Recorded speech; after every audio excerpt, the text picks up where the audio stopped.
भगवान बुद्ध आणि त्यांचा धम्म आणि त्यांचा संघ.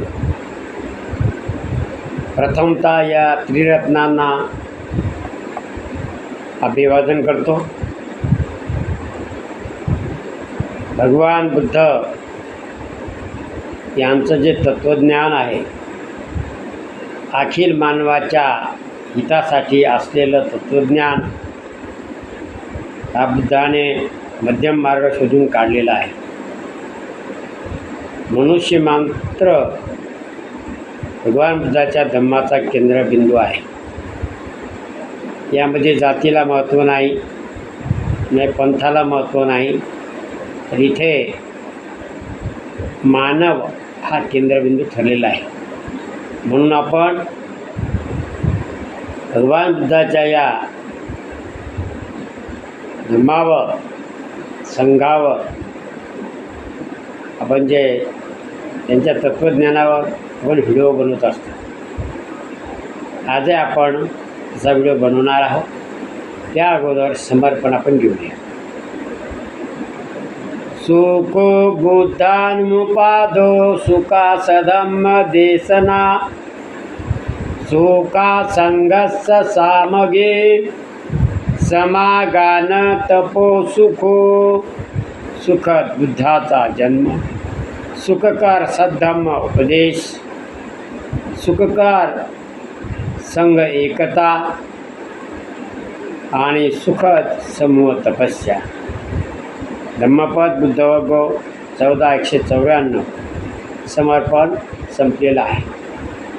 आणि आता आपण व्हिडिओला सुरुवात करणार.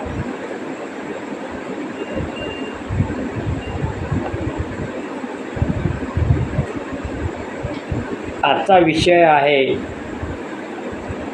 ध्यानात ठेवा महत्त्वाचं तत्त्वज्ञान. डॉक्टर बाबासाहेब आंबेडकर व तथागत भगवान बुद्ध यांच्याविषयी ही माहिती आहे. तर यामध्ये आपण डॉक्टर बाबासाहेब आंबेडकर यांनी संविधान लिहिलं. या देशाचं हे सर्वांनाच माहीत आहे. परंतु याच्या व्यतिरिक्त बाबासाहेबांनी कोणते कोणते ग्रंथ लिहिलेले आहे त्याविषयी आपण माहिती घेणार आहोत. आणि ते आपलं कर्तव्य आहे. म्हणून डॉक्टर बाबासाहेबांचे महत्त्वाचे ग्रंथ,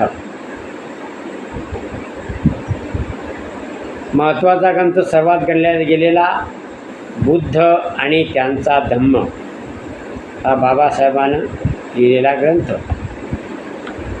जातीभेदांचे उच्चाटन हा दुसरा ग्रंथ. अस्पृश्य मूळचे कोण तिसरा ग्रंथ. गांधी काँग्रेसने अस्पृश्यासाठी काय केले चौथा ग्रंथ. शूद्रपूर्वी कोण होते पाचवा ग्रंथ. हिंदू स्त्रियांची उन्नती व अवनती सहावा. रिडल्स इन हिंदुझम 7 आणि पाकिस्तानवरील विचार ते 8.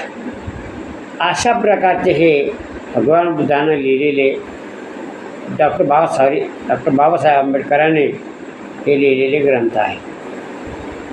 आणि हे आपण पुस्तकं आवश्यक याचा हे जिथे भेटले तिथे घेणे आणि त्याचा अभ्यास करणे महत्त्वाचं आहे.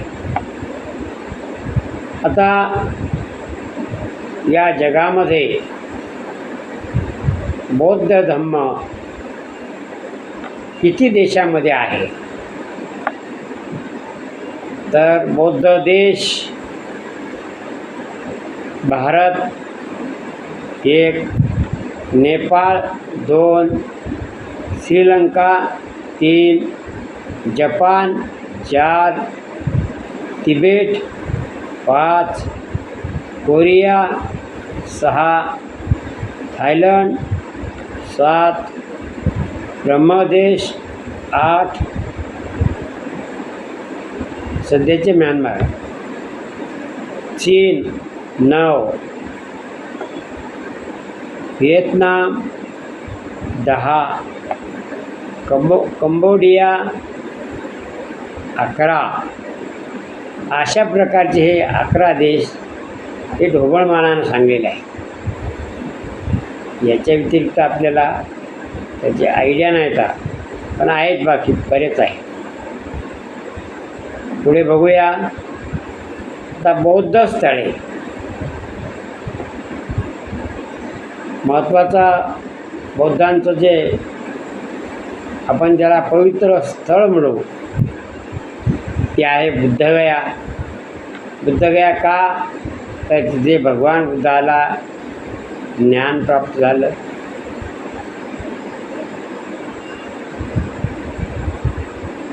सारनाथ 2, लुंबिनी 3, राजगृह 4, नालंदा 5, श्रावस्ती 6, वेरूळ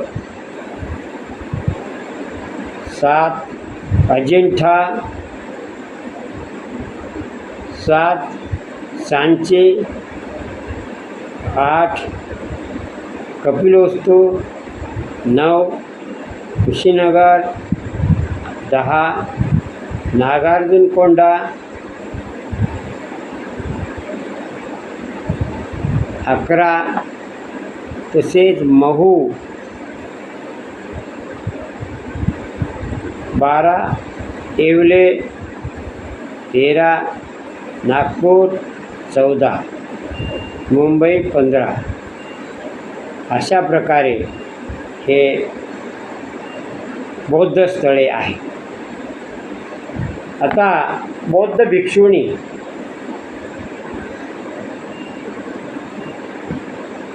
महाप्रजापती गौतमी तथागताची आई, म्हणजे महामाया वारल्याच्या नंतर मावशीला ताई, ते सावत्राई होती आणि मावशी होती, म्हणून महाप्रजापती गौतमी पटाचारा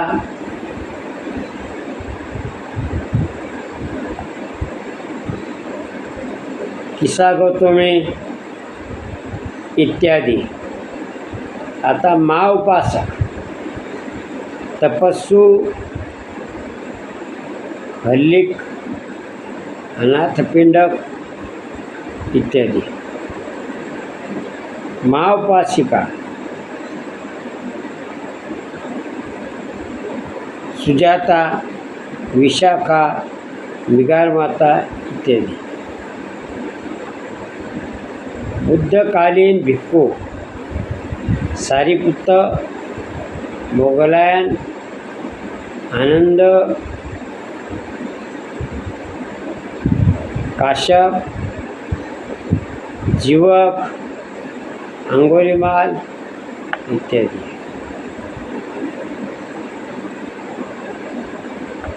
डॉक्टर बाबासाहेबांचे सहकारी एन. शिवराज, दादासाहेब गायकवाड, पाना राजभोज, बॅरिस्टर राजाभाऊ खोब्रागडे, B.C. कांबळे, बाबूजी आवळे, मडके बुवा जाधव, C.K. बोले, दाता रुपोते, M.B. चिटणीस, शांताराम,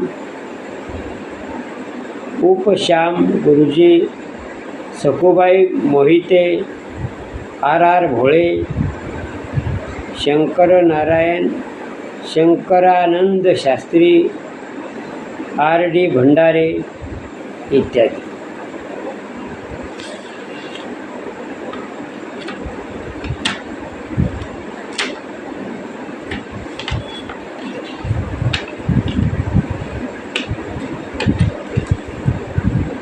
तर आता आपण त्रिपिटकाविषयी बोलतो नेहमीसाठी, तर या त्रिपिटका ग्रंथाविषयी आपण माहिती घेणार आहोत. त्रिपिटक ग्रंथ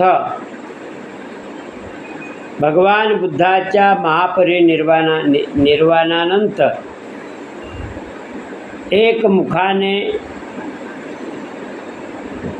संपादित केलेल्या कंठस्थ स्वरूपातील परंपरागत बुद्धवचनांना 450 वर्षानंतर ताम्रवन अर्थात सिंहल द्वीप, सध्याचा श्रीलंका देश येथे महास्थवीर धम्मरक्षित यांच्या अध्यक्षतेखाली भरलेल्या चौथ्या संगीतीमध्ये प्रथमत तालपत्रावर लेखाबद्ध करण्यात आले. सुत्तपिटक, विनयपिटक व अभिधम्मपिटक अशा परंपरेनुसार तीन मोठ्या पेट्यामध्ये ठेवलेल्या या सर्व ग्रंथांनाच एकत्रितपणे त्रिपिटक असे म्हणण्यात येते. त्रिपिटकातील हे ग्रंथ संबंध जगाने बुद्ध धम्माचे प्रमाणित ग्रंथ मानले गेले असून त्यांची नावे पुढे बघा.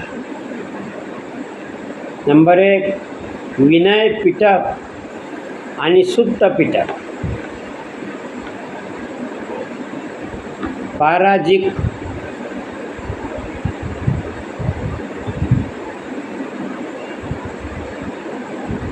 पाचितिया, महावग्ग, चुलुवग्ग, परिवारवग्ग. आता विनयपिटक, त्याला विनयपिटकावरील ग्रंथ आणि सुत्तपिटक. दिग्घनिकाय, मध्यम निकाय, संयुक्त निकाय, अगंतुर निकाय आणि खुद्दक निकाय. अशा प्रकारे हे 5 आणि हे 5 असे 10 ग्रंथ आहेत. अभिधम्मपिटक, धम्मसंगीती, विनयभंग, शांतिकथा, विनयभंग, धम्मसंगिनी, विभंग, धम्मसंगिनी, विभंग, धातुकथा, उग्गल्लपनत्ती, कथावथू, यमपठा. आता खुदकपाठ, थिरीगाथा, खुद्दकपाठ, धम्मपद, उद्दान, इतिवृत्तक, सुत्त निकाय, विमानवथू, पेतवथू, थिरीगाथा, जातक, निर्देश, पटिसंभिदामग्ग, अपदान, बुद्धवंश, चर्यापिटक. अशा प्रकारचे 15 ग्रंथ आहेत. आता थोडक्यात माहिती आपण पंचशील ध्वजाविषयी पाहणार आहोत. पंचरंगी ध्वज. तथागत भगवान बुद्धांना सिद्धार्थ गौतमाला ज्यावेळेस ज्ञान प्राप्त झालं, त्यावेळेस बुद्धत्व प्राप्त झाल्यापासून बुद्ध भगवंताच्या चेहऱ्याभोवती निळ्या रंगाचा चक्र, पिवळ्या रंगाचं चक्र, लाल रंगाचं चक्र पांढऱ्या रंगात चक्र, नारंगी रंगात चक्र व शेवटी या पाचही रंगाचे मिश्रण अशा क्रमांचे रंग असलेली तेजो वलय आभा दिसत होती. त्यांचे प्रतीक म्हणून पंचरंगी धम्मध्वज स्वीकारण्यात आला आहे. तर अंदाजे याचे आकार काय असणार आहे तर मोठा धम्मध्वज 90 सेमी लांब व 75 सेमी रुंद. यासाठी प्रत्येक रंगाची 15 सेंटीमीटर रुंदीची व शेवटच्या मिश्रण रंगातील एकेका रंगाची पट्टी अशी 15 बाय 15 सेंटीमीटर आकाराची असावी. लहान ध्वज 60 सेमी लांब, 50 सेमी रुंद. यासाठी प्रत्येकी रंगाची पट्टी 10 सेंटीमीटर रुंदीची व शेवटच्या मिश्र रंगातील एकेका रंगाची पट्टी 10 बाय 10 सेमी आकाराची असावी. अशा प्रकारे आपण पंचशील ध्वजाची माहिती इथे घेतलेली आहे. आजचा व्हिडिओ आपण इथेच थांबवणार आहोत. त्या अगोदर आपण मंगल मैत्री घेणार. तेरा मंगल मेरा मंगल सबका मंगल होय रे. जन जन मंगल जन जन मंगल जन जन मंगल होय रे. तेरा मंगल मेरा मंगल सबका मंगल होय रे. सबका मंगल होय रे. सर्वांचं मंगल. सर्व सबस्क्रायबर मित्रबंधू भगिनींनो व श्रोते मंडळी, चाहते मंडळी, सर्वांना क्रांतिकारी जय भीम. मित्रांनो, भगवान बुद्ध आणि त्यांचा धम्म या ग्रंथावरील आणि धम्माच्या आणि डॉक्टर बाबासाहेब आंबेडकरांच्या जीवनावर वेगवेगळे प्रसंग, वेगवेगळ्या गोष्टीचं ज्ञान आपण व्हिडिओ त्याच्यावर बनवत असतो. अशा प्रकारे आजसुद्धा आपण तशाच पद्धतीनं त्याच्यावर आपण व्हिडिओ बनवलेला आहे. की आपण सर्वांनी गंभीर खंडारी यूट्यूब चॅनल या चॅनलला लाईक सबस्क्राईब करून धम्म कार्याला हातभार लावावा आणि बुद्धानं सांगितल्याप्रमाणे चरक विखवे चारिकं बहुजन हिताय बहुजन सुखाय असं हे तत्त्वज्ञान आपल्याला आपापल्या परीनं प्रयत्न करणं काम आहे. की आपण सर्वांनी या व्हिडिओला गंभीर खंडारी यूट्यूब चॅनलला लाईक सबस्क्राईब आणि शेअर करावं ही नम्र विनंती. पुन्हा भेटूया उद्याच्या व्हिडिओमध्ये. तोपर्यंत जय भीम, नमो बुद्धाय, जय संविधान, जय भारत. उद्या भेटू दुसऱ्या व्हिडिओमध्ये. तोपर्यंत सर्वांचं मंगल.